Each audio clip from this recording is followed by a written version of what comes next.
Mang-mang. Ragu-ragu. Ragu-ragu. Nah, Ragu-ragu. mang-mang itu kalau bahasa sekarang ragu-ragu. Mamang. Mang-mang. Mamang.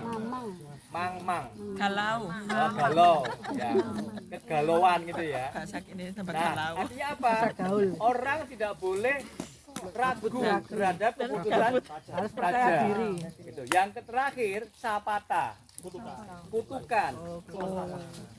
Siapapun ya, Moyo, ragu-ragu, siapapun yang melanggar barisan. keputusan ini, dia akan menerima Kutukan. Lah, itu balasan atau hukumannya. mau dipindah. Enggak pandang bulu. Kutukannya di Dan belakang sudah ditegaskan dengan dilarang. frase Oh, iya. berlaku delaha ring delaha. Berlaku selamanya. 7 turunan. Artinya ketika ada seorang penguasa baru berani menghancurkan prasasti, maka Dikutuk. titeni saja. Dia juga akan hancur. Ya. Karma. Bahkan orang modern pun terbawa dengan cara pandang ini. Sugesti. Orang modern terbawa. Contohnya, kita punya dua prasasti besar dan sangat penting yang dilarikan ke luar negeri. Yang melarikan orang Inggris. Ya. Yang punya gawe, punya hajat itu Raffles. Nah, dia menugaskan anak buahnya bernama Mackenzie. Ya, Kolonel Mackenzie. Untuk diberikan kepada pimpinannya bernama Lord Minto. Ya. Ya, satu prasasti yang berasal dari sini juga, dari Jombang. Namanya prasasti Pucangan. Sekarang disimpan di Kolkata. India. Kolkata, India. kita mengatakan Calcutta.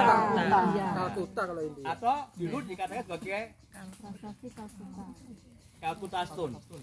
Nah, yang kedua itu dari Malang.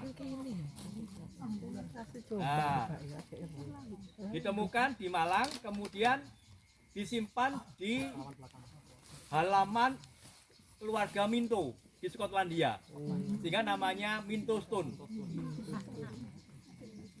Yang menarik, ketiga orang Inggris tadi Mati. dalam laporan yang disampaikan meninggalnya Aneh. secara sengsara, Kualat. mengenaskan. Nah, itu yang membuat kita berpikir apakah ada hubungan dengan Sapata. Nek karma itu kutukan. Gitu ya. Itu orang modern pun terbawa ke sana.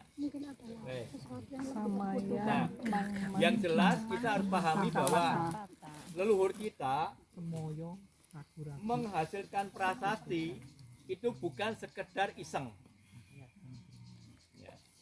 Tapi ada maksud yang dikandung di situ, tidak hanya sekedar urusan agar informasinya sampai kepada generasi selanjutnya, tapi juga ada pesan yang lebih tinggi lagi. Apa itu? Nah, kira-kira apa kira-kira? Kita berangkat dari sebutan prasastinya sendiri. Prasasti itu kalau kita mau cek menggunakan kamus Sanskrit, kita akan menemukan padan katanya dalam bahasa Inggris adalah to homage. To homage, untuk menghormati. Menghormati. Jadi prasasti itu adalah penghormatan, atau lebih tinggi lagi pemujaan. Kepada siapa? Penguasa. Nah, yang pertama adalah yang tertinggi menurut masyarakat itu, yaitu para leluhur. Ya, para leluhur kemudian bisa mengarah pada para dewa. Berikutnya adalah yang hidup, raja. Gitu. Sehingga tidak heran kalau prasasti sering dimulai dengan ucapan suci. Nah, misalnya dengan kata Om. Ya, Om itu sebenarnya tiga aksara, A, U, M. Itu simbol dari Ongkara Trimurti. Ya. Jadi menyeru kepada Trimurti. Apa tujuannya? Supaya mendapatkan keselamatan. Sehingga sambungannya adalah Om Swasti Syaka Warsatita. Memohon kepada para dewa agar selamat pada tahun Saka yang telah lampau itu. Nah, ada urusan religinya di situ. Jadi bangsa kita sejak lebih dari 1000 tahun silam religius. Sudah mempunyai religiusitas yang tinggi. Selalu ingat pada kekuatan di luar diri manusia. Nah, itu pesan kita kalau kita mengajar di sekolah akhirnya harus sampai ke sana. Jadi prasasti bukan hanya data sejarah, bukan. Itu kita yang menyebutnya. Tapi bagi masyarakat Jawa kuno, prasasti adalah wakil dari kehadiran raja itu sendiri. Kalau kita mau mundur lagi ke periode Taruma, kita melihat di sana ada misalnya prasasti Ciaruten, ya, atau prasasti Pasir Rawi. Nah, ada prasasti Pasir itu yang tampak adalah sepasang kaki gajah. Nah, itu gajah dari wahana Dewa Indra atau gajah Airawata. Simbolis sekali gitu ya. Atau kalau tidak sepasang telapak kaki manusia.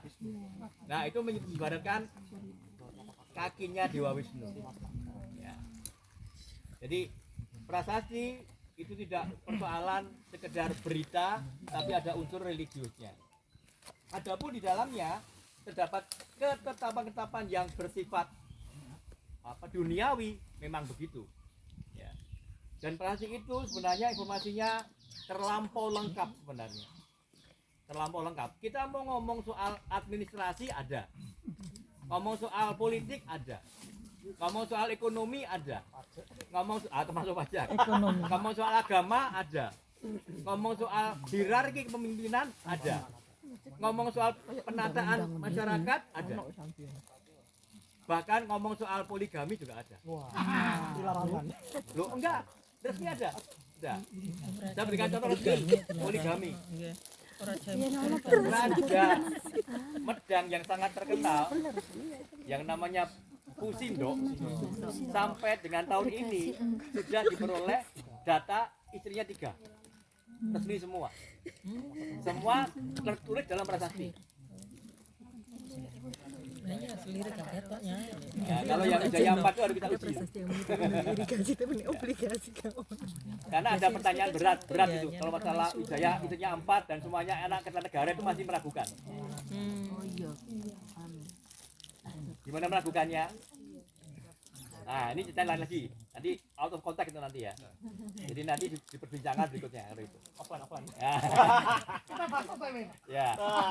Jenis kalian biar tidak penasaran ya. Kemudian lagi. Kalau tadi Mas Andi menyampaikan bahwa penyebutan maka datuan I Madander ya, dan rame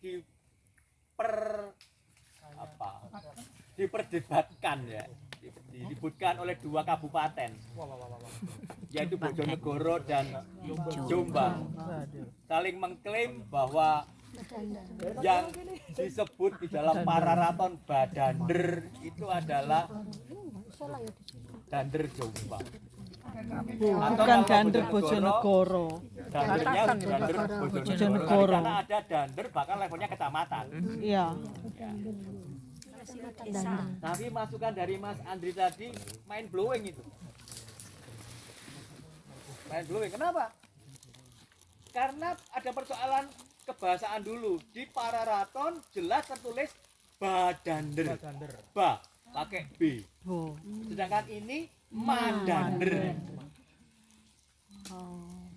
Itu harusnya kita telisik lebih jauh lagi. Apakah kita wajib menyamakan antara Badander dan Madander? Mengapa demikian? Tadi sudah dibuka oleh Mas Andri bahwa salah satu ranking pejabat tinggi pada masa Jawa kuno itu adalah kelompok 2 pejabat yang selalu muncul berbarengan. Ya.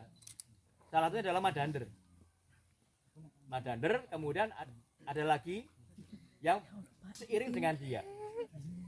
Jadi Madander kalau kita anggap pejabat itu mempunyai tempat tinggal sendiri, bisa nggak kira-kira?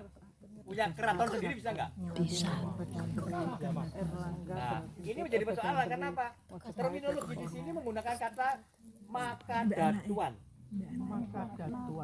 beristana, bertempat tinggal, kan gitu ya. Pertanyaannya, apakah mungkin satu wilayah kadatuan ada lebih dari 1 ratu atau datu? Enggak mungkin. Nah, Nah, jadi itu yang menyebabkan Mas Andi kemudian memberikan tambahan bahwa siapa yang Makadatuan Imadander itu adalah penguasa lain. Ya, penguasa lain, bukan yang tinggal di Wotanmas. Ya, kalau yang di Wotanmas itu Erlangga. Yang di Kadatuan Madander pasti orang lain. Dan kita perlu ingat bahwa di dalam prasasti Erlangga yang belakangan diterbitkan tahun 963 Saka, bukan, Pucangan, disebutkan bahwa hampir tiap tahun Erlangga itu berperang. Nah, artinya apa? Erlangga berhadapan dengan para penguasa-penguasa lain yang masing-masing juga punya kadatuan. Nah, mengapa Erlangga melakukan itu? Penguatan. Saya buka kartu pertama. Kartu pertama. Erlangga bukanlah orang yang berhak atas tahta. Iya, soalnya mantu kan, putu mantu. Nah, kalau masalah menantu itu pun juga Belum tentu. masih hipotesa. Oh, Buku-buku yang ada itu masih harus dikoreksi. literasi. Secara tekstual, arkeologis, epigrafis, kita nggak punya bukti bahwa istrinya Erlangga adalah anak raja yang meninggal. Nggak ada bukti. Kalau kami jelas prinsipnya, history based on evidence. No evidence, no history. Nah, ini tidak ada data itu, kita boleh ngomong begitu. Jadi pendapat bahwa Erlangga menikahi putri mahkota dari selanjutnya, buktinya apa? Kita kan menduga bahwa dia menikah dengan anak raja yang meninggal, yaitu Dharma Wangsa Teguh. Masalahnya di dalam Prati Pucangan diterangkan juga Dharma Wangsa Teguh diserang oleh raja kecil Haji Wura